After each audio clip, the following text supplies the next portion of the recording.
Jailer, look to him. But tell not me of mercy. This is the fool that lent out money gratis. Jailer, look to him. Hear me yet, good Shylock. I'll have my bond. Speak not against my bond. I have sworn an oath that I will have my bond. Thou call'st me dog before thou hadst the cause, but since I am a dog, beware my fangs. The Duke shall grant me justice. I do wonder, thou naughty jailer, thou art so fond to come abroad with him at his request. I pray you hear me speak. I'll have my bond. I will not hear thee speak. I'll have my bond, and therefore speak no more.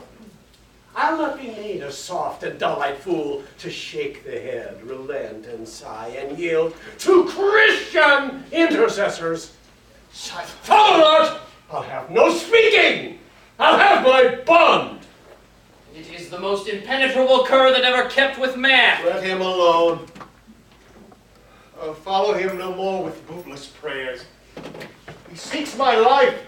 His reason well I know. I oft delivered from his forfeitures many that at times may moan unto me. Therefore he hates me. I am sure the Duke will never grant this forfeiture to hold. The Duke cannot deny the course of law. For the commodity that strangers have with us in Venice, if it be denied, will much impede the justice of the state, since that the trade and profit of the city consisteth of all nations. Therefore go. These griefs and losses have so weakened me that I shall hardly spare a pound of flesh tomorrow to my bloody creditor. Well, jailer, on.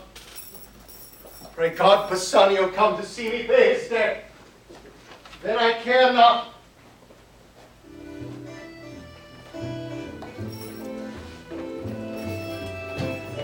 Meanwhile, in Belmont.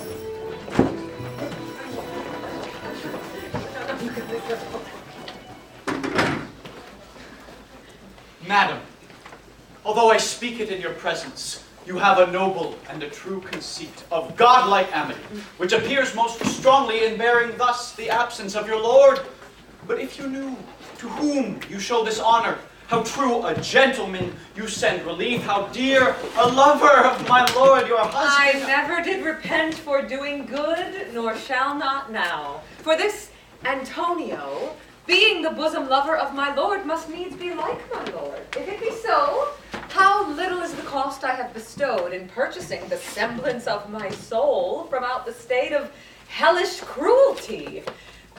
This comes too near the praising of myself, therefore no more of it. Here other things. Lorenzo, I commit into your hands the husbandry and manage of my house until my lord's return. For mine own part, I have toward heaven breathed a secret vow to live in prayer and contemplation, only attended by Nerissa here, until her husband and my lord's return. There is a monastery 2 miles off, and there we will abide. I do desire you not to deny this imposition. Madam, with all my heart I shall obey you in all fair commands. My people do already know my mind, and will acknowledge you and Jessica in place of Lord Bassanio and myself. So fare you well, till we shall meet again. Fair thoughts and happy hours attend on you. I wish your ladyship all heart's content. Thank you for your wish, and I'm well pleased to wish it back on you. Fare you well, Jessica.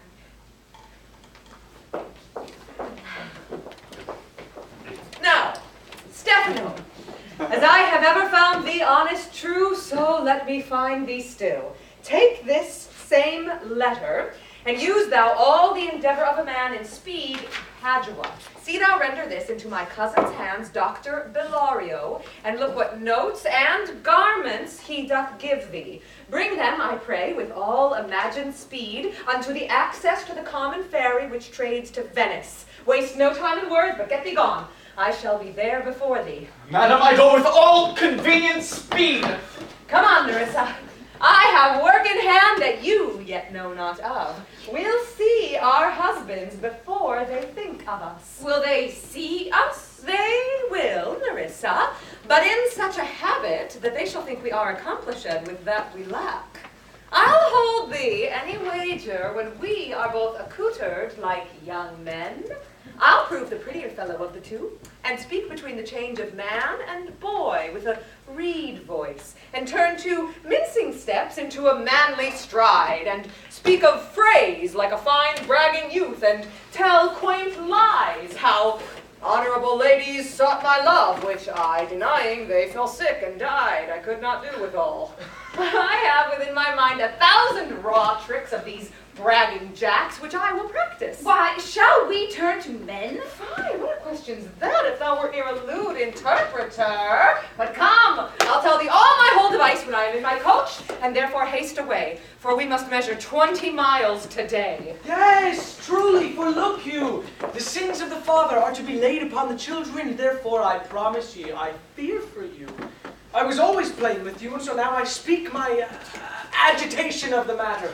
Therefore, be of good cheer, for truly I think you are damned. I shall be saved by my husband. He hath made me a Christian. Oh, truly the more to blame he. We were Christians enough before, in as many as could well live one by another. This making of Christians will raise the price of homes.